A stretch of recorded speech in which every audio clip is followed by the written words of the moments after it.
বিমলা কুণ্ডে এসে উপস্থিত হয়েছি এবং বিমলা কুণ্ড সম্পূর্ণ আমরা পায়ে হেঁটে পরিক্রমা করেছি করে এখন আমরা সিদ্ধ বাবাতে একটু জল এনে মাথায় দিবেন।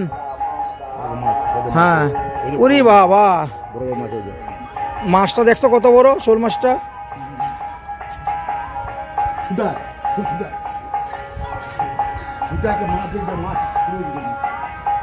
হ্যাঁ ডুবে গেল ডুবে গেল ডুবে গেল ডুবে গেল। মাছ মাছ, সাপ নয়, কি মাগুর মাছ, মাগুর মাছ।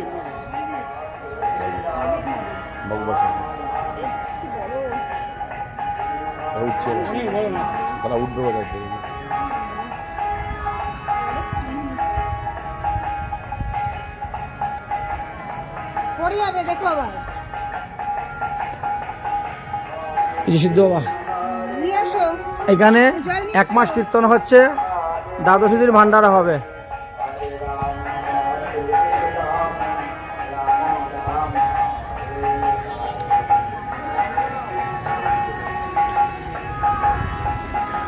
জল হাতে করে নিয়ে আসলে হলো।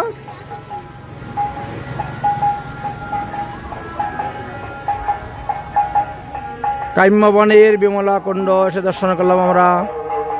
বিমল বিহারী রাজার কন্যা বিমলা দেবী ভগবান শ্রীকৃষ্ণকে প্রতিরূপে লাভ করেছিলেন বিমল মহারাজ। এই যে বিমল বিহারী মন্দির।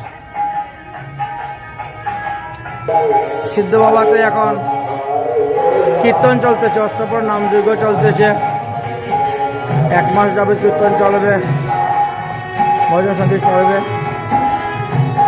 রাধে রাধে। আমরা সিদ্ধ বাবাতে উপস্থিত হয়েছি। জয় কৃষ্ণ সিদ্ধ বাবার ভজন কুটির দর্শন করলাম, বিমলা কুণ্ড দর্শন করা হয়েছে।